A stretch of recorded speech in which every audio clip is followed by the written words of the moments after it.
Hello everyone, this is Money Mom. Welcome to the channel. Let me ask you guys a question.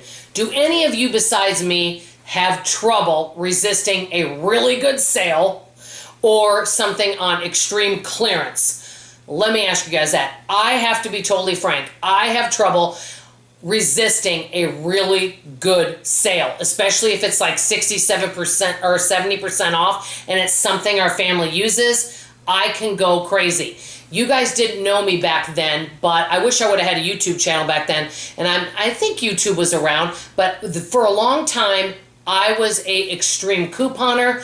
Those were the days. It was so much fun.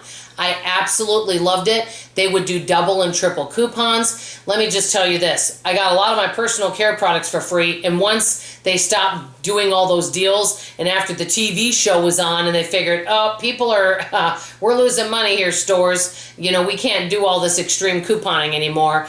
I basically had enough supplies for like 3 years. Now, I didn't go as extreme as some people, but it was fun. You would have loved to have been my neighbor back then, because you wouldn't have had to buy any personal care products or groceries. Now, that was probably my funnest hobby.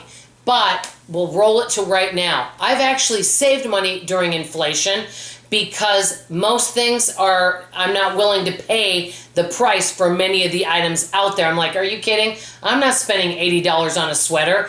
I'm not going to spend, $9 for a box of low-carb cereal. That cereal can stay right there unless they want to clearance it down to $1 a box. It stays there. So actually, inflation saves me money because I just leave most of the stuff at the stores. But when something is really heavily clearanced, and I'm not talking 40% off, I'm talking like 70% off, that's where I'm like, oh my gosh. Example, now this is not an example of it, but I'm just showing you like it's an example. I recently saw that some of the candles at Aldi that were like $6 were marked down to $1. Well, of course, they didn't have any left. Do I need candles? No.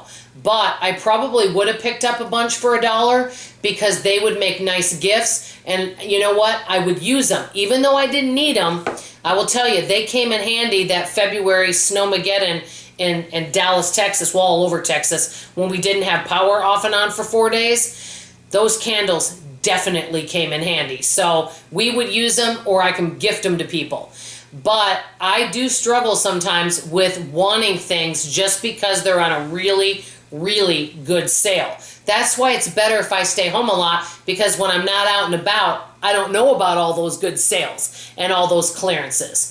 So that is something that I wanted to share. So what am I going to do going forward? I wrote down some tips for myself to keep me in check, to pull the reins in, so I don't end up with a bunch of stuff that I don't need and I don't overspend.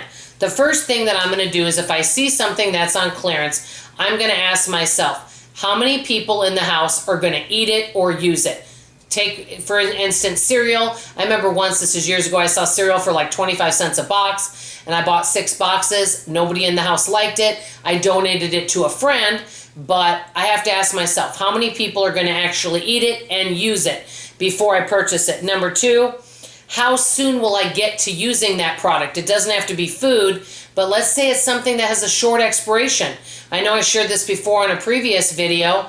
I bought some whiteout, and the whiteout dried out. Say you bought a bunch of pens and half of them dry out, or markers. How soon will I get to using it? I've done that with mayonnaise. I bought 6 jars of mayonnaise. I'm like, oh my gosh, this has a short expiration date.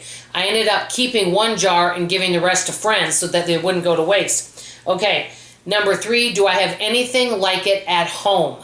Is it something I really think I'll buy? Because a lot of times I'm going to tell you this, which brings me to number 4, asking yourself, is it really that great of a deal?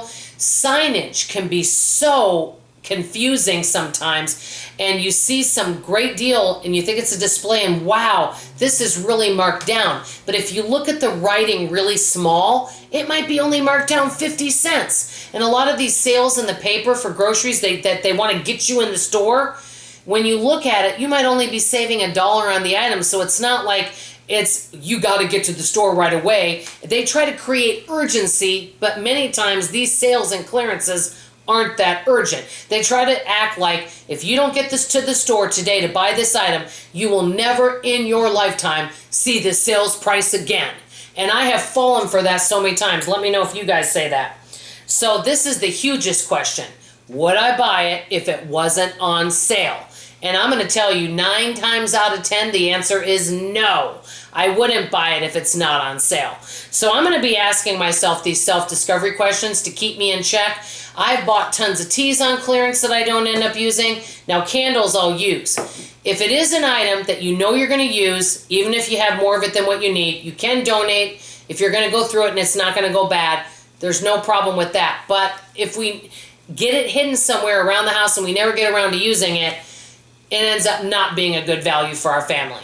Let me know what you guys think. Do any of you struggle with wanting to buy things because they're deeply discounted? I want to hear from you in the comments below.